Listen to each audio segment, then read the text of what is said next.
आज के इस वीडियो के अंतर्गत कक्षा 9वीं का विषय विज्ञान का अध्याय 2 क्या हमारे आसपास के पदार्थ शुद्ध हैं। इस अध्याय से हम प्रश्न समझने वाले हैं कि समांगी मिश्रण और विषमांगी मिश्रण में क्या अंतर है। तो इस प्रश्न का आंसर बहुत ही सरल और सिंपल भाषा में हम समझने वाले हैं। तो चलिए वीडियो को शुरू करते हैं।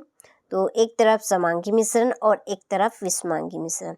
तो देखिए, दोनों में अंतर पढ़ने से पहले हम दोनों को समझ लेते हैं कि समांगी मिश्रण किसे कहेंगे और विषमांगी मिश्रण किसे कहेंगे। ठीक है, देखिए समांगी मिश्रण, इसमें इस प्रकार का जो मिश्रण रहेगा, इसका जो संगठन है, संगठन का मतलब है जो मेल है दोनों का, ठीक है, वो एक समान रहेगा। ठीक है, एक जैसा होगा। जैसे कि नींबू पानी, ठीक है, जब हम पानी में नींबू को निचाएंगे तो दोनों का जो मेल है वो एक समान रहेगा। यानी कि हम जब पानी में नींबू को निचाएंगे तो हम पहचान नहीं पाएंगे कि इसमें से नींबू का रस कौन सा था और पानी कौन सा है।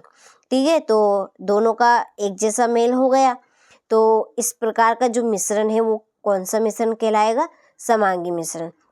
और जो विषमांगी मिश्रण है, इसमें मिश्रण का जो संगठन है वो एक समान नहीं रहेगा, यानी कि अलग अलग रहेगा। जो मेल है वो दोनों के अलग अलग दिखाई देंगे।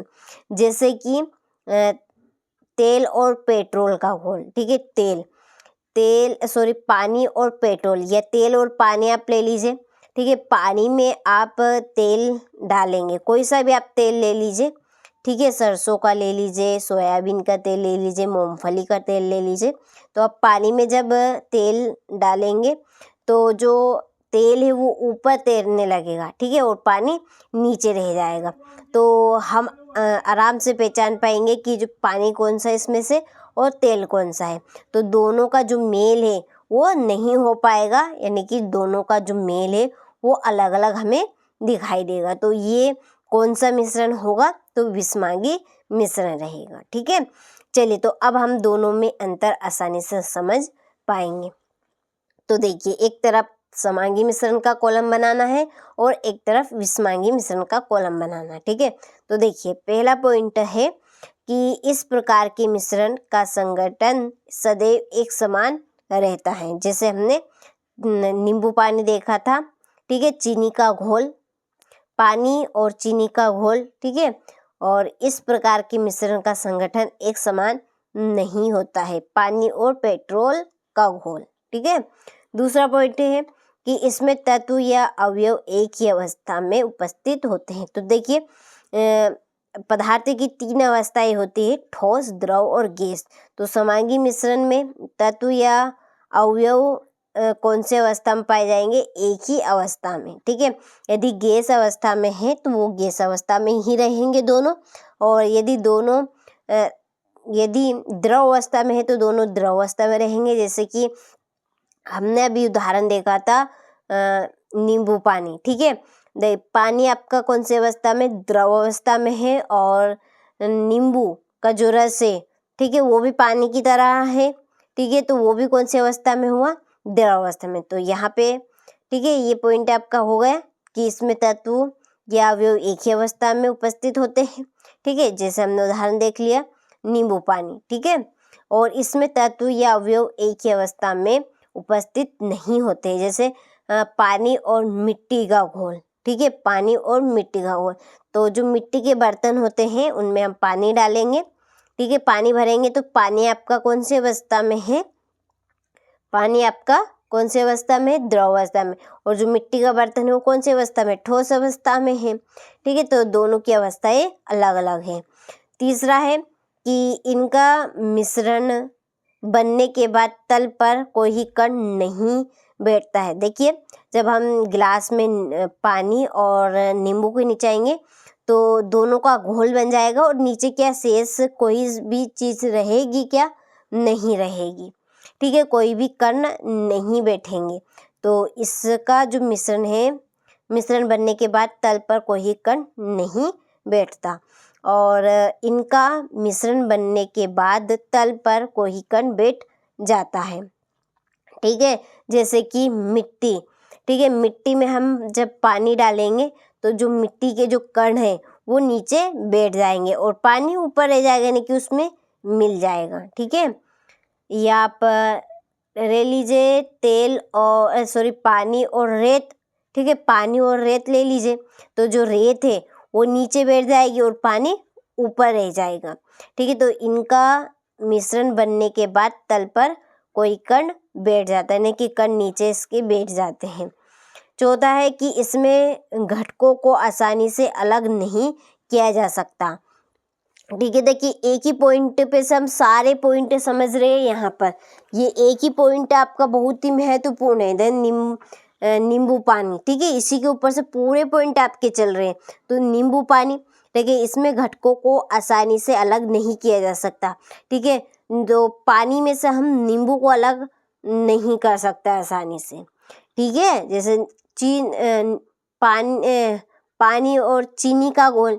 ठीक है, जब हम पानी में चीनी को घोलेंगे तो इनको भी हम आसानी से अलग नहीं कर पाएंगे। ठीक है, अब हम इनको ठंडा करने रखेंगे, ठीक है, चीनी को, तब जाकर हमें वापस चीनी प्राप्त होगी, तो हम आसानी से इनको अलग नहीं कर सकते। ठीक है, और इसमें घटकों को आसानी से अलग किया जा सकता है, जैसे कि आपका पानी और रेत। ठीक है, तो हम रेत को अलग कर सकते हैं और पानी को अलग कर सकते हैं आराम से। इस तरह से पानी और तेल या तेल और पानी, इनको दोनों को हम अलग अलग आराम से कर सकते हैं, क्योंकि तो पानी है वो अलग छटेगा और जो पेट्रोल है या डीजल है वो अलग छटेगा, तेल है जो अलग छट जाएगा।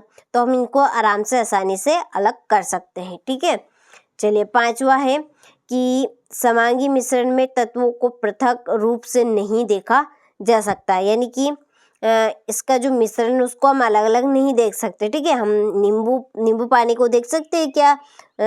अलग अलग नहीं देख सकते, लेकिन विषमांगी मिश्रण में तत्वों को पृथक रूप से अलग देखा जा सकता है। तत्व यानी कि नींबू को हम अलग देख सकते हैं, पानी को अलग से देख सकते हैं कि अगर घोल होने के बाद, दोनों को घोलने पे, ठीक है, दोनों का घोल होने के बाद नहीं देख सकते, लेकिन विषमांगी मिश्रण में हम देख सकते हैं। ठीक है, पानी और डीजल को हम अलग अलग घोलने के बाद भी देख सकते हैं, क्योंकि जो पानी है वो अलग रहेगा और डीजल है जो अलग है, दोनों का संगठन तो हो ना रहा है। ठीक है, दोनों का संगठन जो है वो एक समान नहीं है। ठीक है, उनका जो मेल है वो नहीं मिल रहा है, तो दोनों को हम दोनों तत्वों को अलग अलग आराम से देख सकते हैं। पृथक पृथक पृथक पृथक का मतलब है अलग अलग देख सकते हैं। ठीक है, तत्वों को।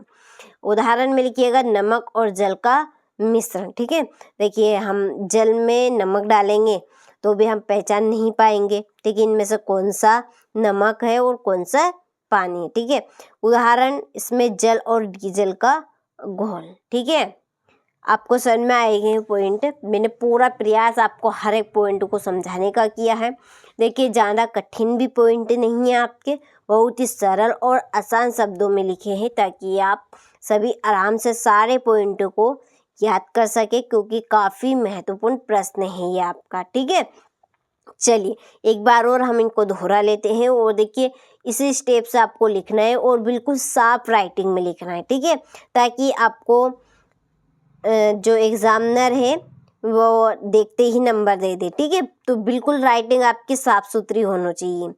तो एक तरफ समांगी मिश्रण और एक तरफ विषमांगी मिश्रण। ठीक है, पहला पॉइंट कि इस प्रकार के मिश्रण का संगठन सदैव एक समान रहता है, और इस प्रकार के मिश्रण का संगठन एक समान नहीं होता है।